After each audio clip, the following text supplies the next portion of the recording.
the day that you have made. Whatever comes, I won't complain, for all my hope is in your name, and now your joy, oh, is my grace. I give thanks for all you have done, and I will sing of your mercy and your love. Your love is unfailing, Lord, I am grateful.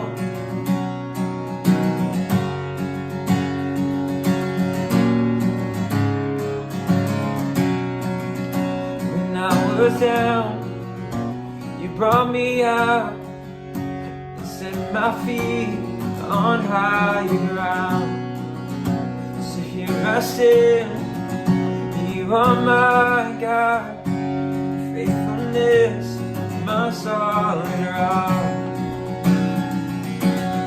I give thanks for all you have done, and I'll sing of your mercy and your love.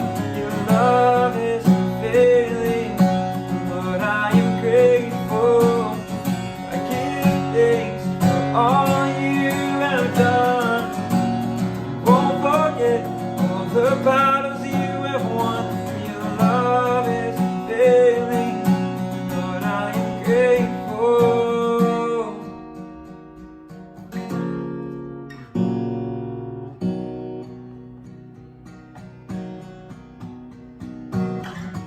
And as we lift our hands, the heavens, oh, heavens open, so let our lives declare the love our God has spoken over us. And as we lift our hands, the heavens open, heavens open, so let our lives declare the love our God has spoken over us.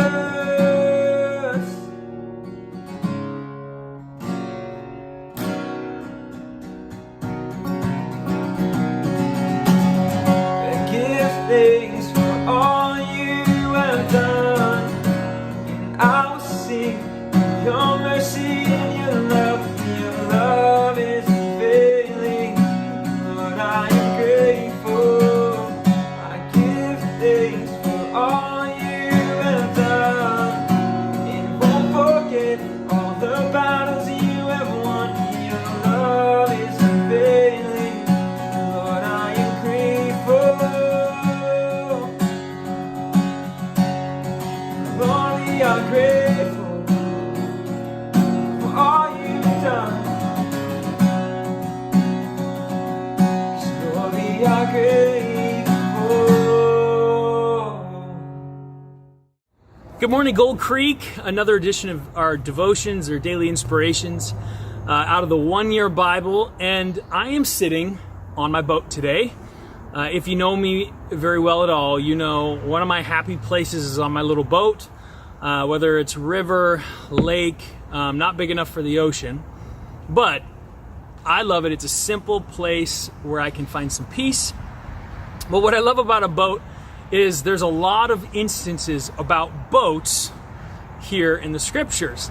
And if you have ever owned a boat or if you own a boat, you know they're a lot of work. Sometimes they cost a lot if they break down, but they're full of adventures. And I could tell you story after story after story of crazy adventures, places where I've risked my life, running a river in the dark or doing something that I shouldn't have been doing in a boat, because boats bring adventures, at least for me. I love them. I love the places that they bring me. And in Scripture, they're a great connection to the Scriptures and the teaching points in the Bible. So where we're going to be at is in Acts chapter 28. And if you read yesterday's Scriptures, it was all about a big shipwreck in the book of Acts. Paul was on a ship and the ship was in this such a big storm. It said they stretched out a rope underneath and they tied it together, trying to keep the whole part of the boat together, which is kind of crazy. I was envisioning what type of storm would be strong enough to tear a boat apart like that. But then, here we're in today's reading in Acts chapter 28, we're going to be in verse 11. It says this: "It was 3 months after the shipwreck, we set sail on another ship." Can you imagine, like, getting onto a ship after you just got shipwrecked from another ship? "And that ship had wintered at the island of Alexandria, the ship with twin gods as its figurehead. Our first stop was Syracuse, where we stayed for 3 days. From there, we sailed across to Rhegium. A day after, a southern wind began blowing to follow us, and we sailed to the coast of Puteoli. Then we found some other believers who invited us to spend a week with them, and we went to Rome." So what's interesting about this for me is that the boat was their opportunity to share the gospel. And what I love about that was probably not Paul's ideal way to spread the gospel, to share the good news, was to just get on a boat when he just got shipwrecked and almost lost his life on a boat. Yet that was what was presented in front of him. He was on the island of Malta. He had to get off, and that was what he did. And you kind of overcome your fears, and God used him, no matter what it was, to share the gospel. Well, when you think about us and the current situation we're in, we are still in the middle of a pandemic, still in an economic downturn.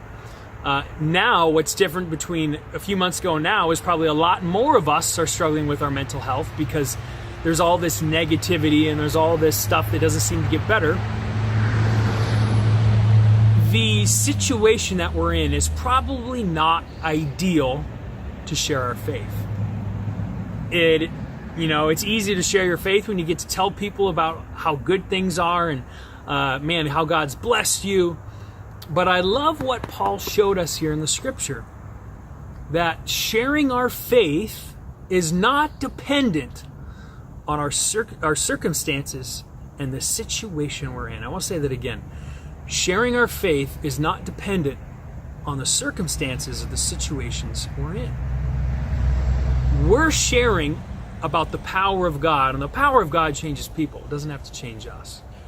Or I should say it does change us, but it doesn't have to be... We don't have to feel prepared like we're full of the power of God. God moves sometimes in spite of us. And so where I'm at with this is we're in the middle of a pandemic, economic downturn. I think it may not feel ideal for you to share your faith. And let me break that down. Share your faith sometimes sounds scary. Invite somebody to a drive-in church service. Invite somebody to attend an online service with you. Call somebody, encourage them, because we all need encouragement, and say, how can I pray for you? I believe there's a higher power named Jesus Christ who's in charge in the midst of all this uncertainty. Those are sharing your faith moments. And when we do it now, no matter what situation we're in, God will use it.